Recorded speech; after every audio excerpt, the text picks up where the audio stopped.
فرمایا کہ ہاں کامیابی کا راستہ وہ ہے جو اللہ کی طرف لے جاتا ہے، ہدایت کا راستہ وہ ہے، رشد کا راستہ وہ ہے، کامرانی کا راستہ یہ ہے جو قصد السبیل،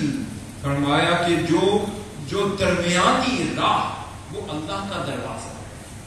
اور وہ جو متوسط دروازہ ہے، جو بیلنسڈ اپروچ کا دروازہ ہے، فرمایا کامیابی اسی کو ہے جو اپنے بیلنسڈ اپروچ کے ساتھ چل رہا ہے، جو بیلنسڈ ویژن کے ساتھ چل رہا ہے،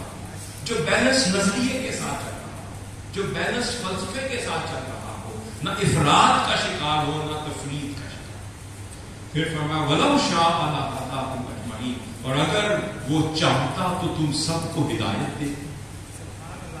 مگر اس نے ہدایت تم پر رکھی، جو شکر گزار ہوگا وہ ہدایت یافتہ ہوگا، جو کفران نعمت والا ہوگا وہ ہدایت سے محروم ہوگا۔ اس کے بعد اللہ رب العزت نے فرمایا وَالَّذِي أَنزَلَ فِي السَّمَاءِ مَاءً، پھر وہی تو رب ہے کہ جس نے آسمان سے پانی کو اتارا، آسمان سے تمہاری جانب پانی اتارا، پھر